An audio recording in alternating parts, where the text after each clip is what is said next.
Hello, everyone, and welcome back. We're so happy you're here with us today.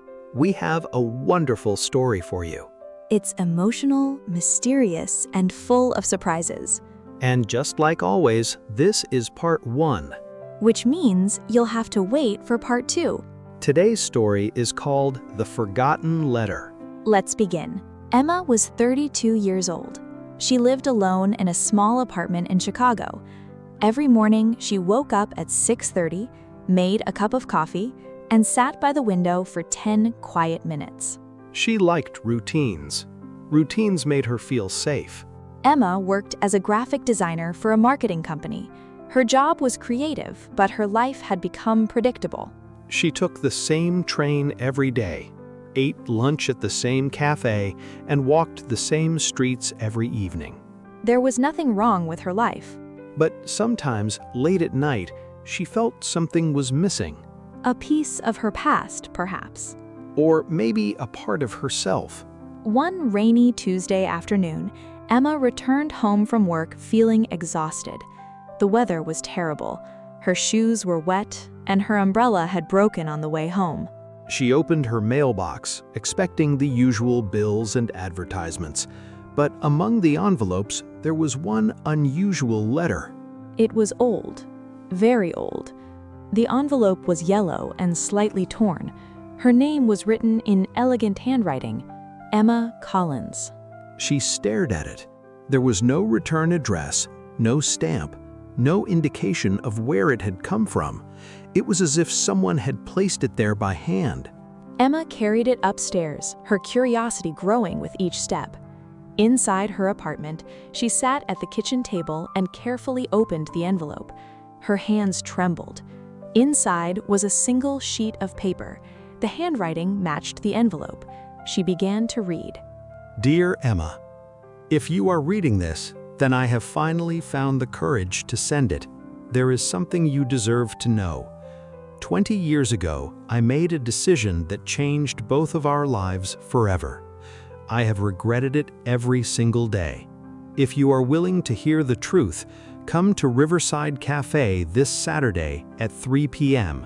I will be waiting. Someone from your past. Emma read the letter 3 times, then 4. Her heart pounded. Someone from her past? Who could it be? She had grown up in a small town in Ohio. Her father had died when she was 8. Her mother had raised her alone, or at least that was what she had always believed. Emma called her best friend Rachel immediately. Rachel answered after the second ring. Emma, everything okay? I just received the strangest letter. Rachel listened quietly as Emma read it aloud. When she finished, Rachel was silent for a moment. Well, Rachel finally said, that's either incredibly romantic or deeply terrifying. Emma laughed nervously. I know. Are you going to go? I don't know. Of course you're going to go, Rachel said. You can't ignore a letter like that. Emma knew Rachel was right, but something about the letter made her uneasy.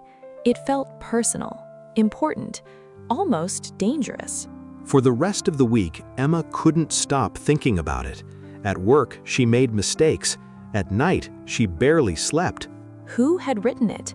And what truth had been hidden from her for 20 years? Saturday finally arrived. Emma spent an hour choosing what to wear, which seemed ridiculous. It wasn't a date, probably. She arrived at Riverside Cafe 15 minutes early. The cafe was warm and crowded. The smell of fresh coffee filled the air. Emma chose a table near the window and waited. Every time the door opened, her heart skipped. At exactly 3 o'clock, an elderly woman entered the room. She was tall, elegant, and wore a dark blue coat. Her silver hair was neatly tied back. The woman looked around the room. Then her eyes found Emma. She smiled sadly and walked towards her. Emma? Emma stood up slowly. Yes? The woman took a deep breath. My name is Margaret. She sat down across from Emma. For a long moment, neither of them spoke. Margaret's eyes were filled with emotion. I've waited a very long time for this moment, she said quietly. Emma folded her hands together. Did you write the letter? Margaret nodded. Yes. How do you know me? Margaret looked down at her coffee cup. Then she whispered words that made Emma freeze. I am your grandmother. Emma stared at her. Her mind went blank. My grandmother died before I was born. That's what your mother told you. Emma's breathing became shallow. What are you talking about? Margaret's eyes filled with tears. Your mother and I had a terrible argument many years ago. After your father died, she blamed me for something that wasn't entirely my fault. Emma felt dizzy. My mother never mentioned you. I know. Why now? Margaret reached into her purse and pulled out an old photograph. It showed a young woman holding a baby. The woman looked exactly like Emma's mother, and the baby was clearly Emma. I never stopped loving you, Margaret said. Emma touched the photo carefully. She had never seen it before. I sent birthday cards every year. I wrote letters. I called. But your mother returned everything unopened. Emma didn't know what to say. Part of her wanted to leave. Another part wanted to know everything. Why did my mother cut you off? Margaret hesitated. It began with a secret. Emma leaned forward. What secret? Margaret opened her mouth. Then, suddenly, a man approached their table. He looked to be in his 40s, tall, well-dressed, and strangely familiar. Margaret's face turned pale. What are you doing here? She asked sharply. The man ignored her. He looked directly at Emma. Hello, Emma. Emma frowned. Do I know you? He gave a nervous smile. No, but I've known about you your entire life. Margaret stood up. You need to leave. The man's voice shook. I can't leave. Not this time. He turned back to Emma. My name is Daniel. Emma felt a strange chill. Daniel reached into his jacket and removed a small velvet box. He placed it gently on the table. Margaret closed her eyes. No. Emma looked from Margaret to Daniel. Then she opened the box. Inside was a gold necklace, a necklace with a tiny heart-shaped pendant. Emma gasped. She had seen it before, in an old photograph of her mother. Daniel spoke softly. That necklace belonged to my sister. Emma looked up. Your sister? Daniel nodded. Tears filled his eyes. Your mother wasn't an only child. Emma's world tilted. What? Wow, what an incredible twist. Is Margaret really Emma's grandmother? Who is Daniel? And what shocking secret is about to be revealed? Let's continue our story, The Forgotten Letter. Margaret sat back down, trembling. Daniel swallowed hard. Emma, your mother had a twin sister. Emma could barely breathe. A twin? Yes. And she was... Daniel's voice broke. She was my sister too. Emma stared at him. The resemblance suddenly became obvious. The eyes, the smile, the shape of his jaw. Margaret whispered, Daniel, this isn't how I wanted her to learn. I know, he said. Emma looked between them. What is happening? Daniel sat down. There was an accident 20 years ago. Emma's heart pounded louder.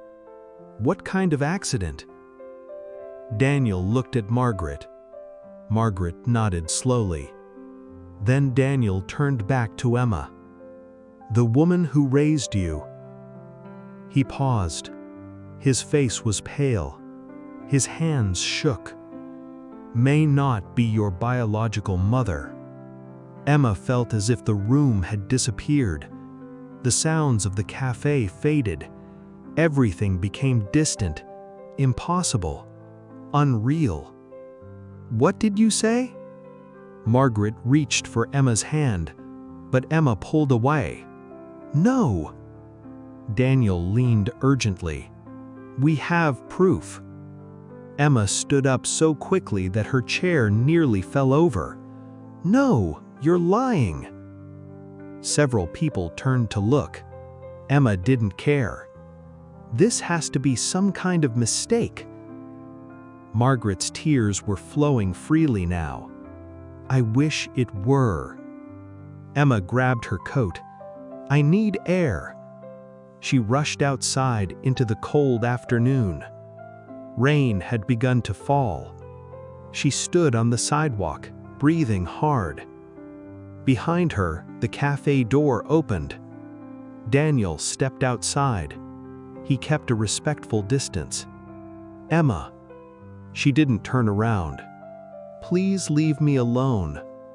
I understand. Do you? Daniel was quiet.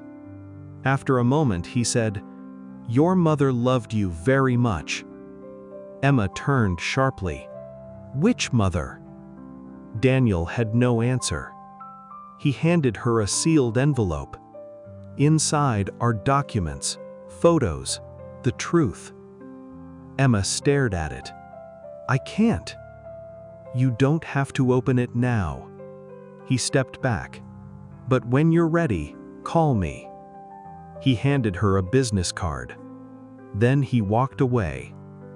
Emma stood alone in the rain, clutching the envelope. Her entire life had changed in less than an hour. She didn't know what was true anymore. She didn't know who to trust.